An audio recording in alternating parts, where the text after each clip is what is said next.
Dios les bendiga y bienvenidos a Enamorándonos de la Palabra. Mi nombre es David Lebrón y soy su anfitrión y hermano en Cristo. Y estamos contentos porque hemos terminado de leer y compartir el Nuevo Testamento con todos ustedes. Esta es la segunda fase de nuestra meta de compartir el Nuevo Testamento. Y en esta fase estamos escogiendo un versículo de cada uno de los libros del Nuevo Testamento y comentando acerca de ese versículo. En este episodio estaremos mirando a Gálatas capítulo 2, versículo 16, el cual dice así: en el nombre del Padre, del Hijo y del Espíritu Santo. Amén. Sin embargo, sabiendo que el hombre no es justificado por las obras de la ley, sino mediante la fe en Cristo Jesús, también nosotros hemos creído en Cristo Jesús, para que seamos justificados por la fe en Cristo, y no por las obras de la ley, puesto que por las obras de la ley nadie será justificado. En este versículo, o en este pasaje el cual estamos leyendo, Pablo se está dirigiendo a los judíos que han creído en Jesucristo como su Señor y Salvador y se han convertido al cristianismo, han venido a ser parte del cuerpo de Cristo, han venido a ser iglesia. Pero se les ha hecho muy difícil dejar atrás los rudimentos de la ley. La ley era dada o fue dada para que por medio de ella ellos, número uno, pudiesen identificar su pecado y número dos, supieran qué era lo que Dios detestaba y qué era lo que le agradaba a Dios. Y de esta manera poder vivir una vida en santidad. Lo que pasa con la ley es que tenía demasiados ritos, demasiadas obras. Y muchos de los judíos pensaban, o quizás aún piensan, no sé, que por medio de seguir la ley al pie de la letra, pues ya ellos han sido justificados y por eso se han ganado la entrada al cielo. Pero si ese hubiese sido el caso, ¿dónde queda el valor del sacrificio de nuestro Señor Jesucristo? Pablo, en la carta a los Romanos, pues comienza un argumento dejándole saber a los romanos, a los judíos que estaban en Roma, que la ley despierta nuestras pasiones pecaminosas, que la ley despierta nuestra ira, y viene diciendo una serie de cosas como que la ley nos condena, y él entiende que esto no es algo que el judío desea escuchar. El judío que ha crecido bajo la ley, pues piensa que la ley es buena, y Pablo dice que la ley es buena. De lo contrario, él hubiera dicho no es buena, pero él, después de poner ese argumento en el capítulo 7, él dice la ley es espiritual, la ley viene de Dios, el problema no es la ley, el problema somos nosotros. Cuando Pablo le escribe a Timoteo en su primera epístola, capítulo 1, versículo 8, le dice, pero nosotros sabemos que la ley es buena, pero si uno la usa legítimamente, reconociendo esto, que la ley no ha sido instituida para el justo. La ley no fue instituida para el justo. ¿Por qué? Porque el justo ya está viviendo de una manera que le agrada a Dios. Pero la palabra nos dice que no hay justo, ni siquiera uno. Y es por eso que Dios tuvo que enviar a su Hijo para que viviera de una vida que verdaderamente le agradase a Él y fuese el único que fuese capaz de dar su vida por nosotros, fuese el único que pudiera entrar al lugar santísimo y hacer un sacrificio que le agradara a Dios, que satisfaciera los requisitos que Dios necesitaba que fuesen satisfechos para así poder mostrar su misericordia hacia con nosotros y abrir ese espacio de la gracia.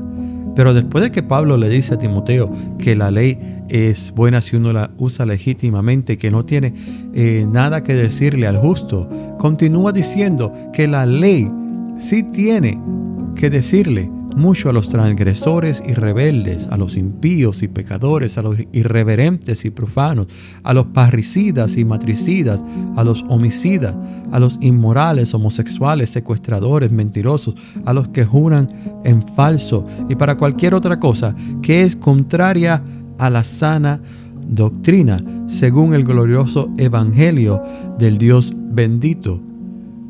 Eso es lo que Pablo nos dice acerca de la ley. Fijémonos que en ningún momento Pablo dice que la ley ha sido dada para que tengamos acceso al Padre.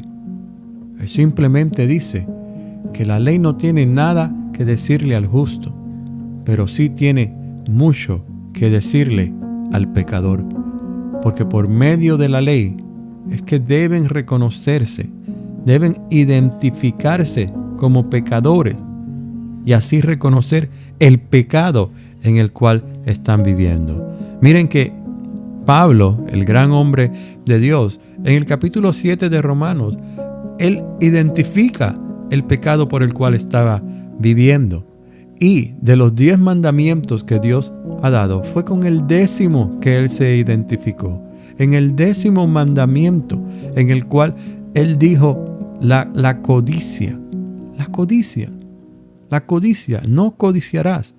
Ese fue el pecado que él identificó, que él estaba viviendo, porque por medio de esa codicia es que él vio su orgullo, es que él vio su enaltecimiento, fue que él vio que él en realidad no estaba viviendo para Dios, estaba viviendo para el reconocimiento de los hombres.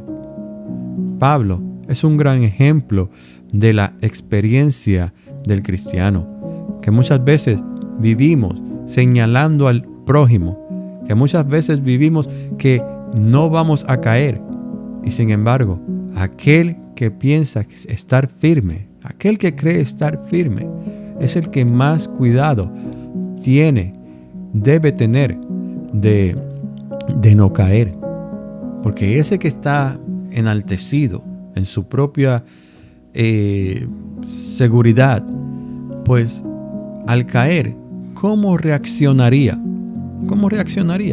Entonces, aquellos que vivían bajo el yugo de la ley, pues tenían un gran peso encima,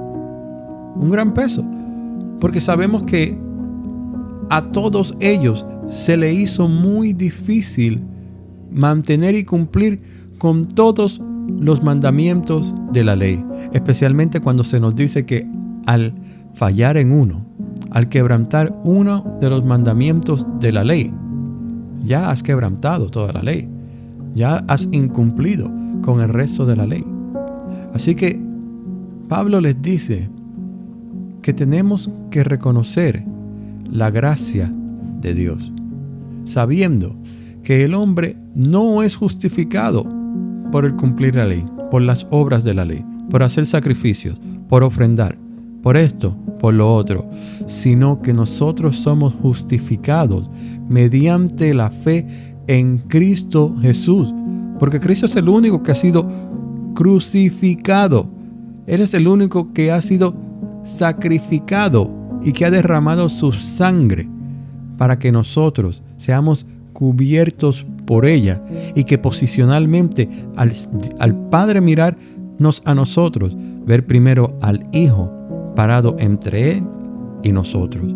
De esa manera el Padre recuerda ese sacrificio que su Hijo hizo y ve nuestra fe en su Hijo y recuerda que ya nuestros pecados han sido borrados, han sido perdonados, que la ira que nos merecemos, pues ya Él la desató sobre el Hijo en aquel momento en la cruz. Tenemos que entender que no hay nada, absolutamente nada que nosotros podamos hacer para ganarnos la entrada al cielo. Si somos millonarios, podemos dar todo nuestro dinero a asociaciones de caridad, a orfanatos, a a mujeres abatidas por violencia doméstica, a personas desamparadas. Podemos dar toda nuestra fortuna. Eso no nos garantiza el cielo. Podemos ser científicos que descubren la pastillita que cura todas las enfermedades. Eso no nos lleva al cielo. Podemos ser la persona que más ora. Eso no nos lleva al cielo. Lo que nos lleva al cielo, lo que nos justifica delante del Padre, es que nuestra fe esté firme en su Hijo, Cristo Jesús, que es el único que Él ha enviado con ese propósito especial de salvar a la humanidad y reconciliar a toda la creación, no solamente a la humanidad, a toda la creación, por medio de ese sacrificio en la cruz. No somos justificados por las obras y tampoco somos justificados por los requisitos, las demandas de la ley. Esas leyes que leemos en el Pentateuco, especialmente entre Éxodo y Deuteronomio.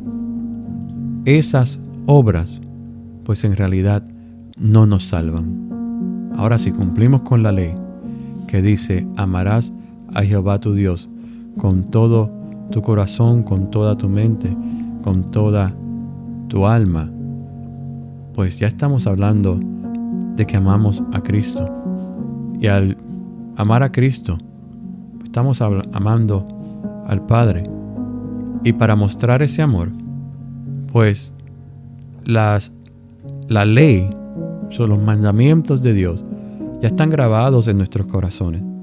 Y el Espíritu Santo nos hace vivir una vida que le agrade al Padre. Nos aleja del pecado, porque una de sus funciones del Espíritu Santo es santificarnos. Y para santificarnos, tienes que darnos el discernimiento de poder reconocer cuando estamos haciendo algo malo y cuando estamos haciendo algo que le agrada a Dios. Así que, hermanos, no nos enfoquemos tanto en la ley, en las obras. Enfoquémonos en que nuestra fe esté afincada sobre la roca, que esté en Él en todo tiempo, que nuestra fe sea verdadera y que nuestro entendimiento de ese sacrificio en la cruz profundice día a día más y más. Muchas veces nos olvidamos de lo que es el Evangelio.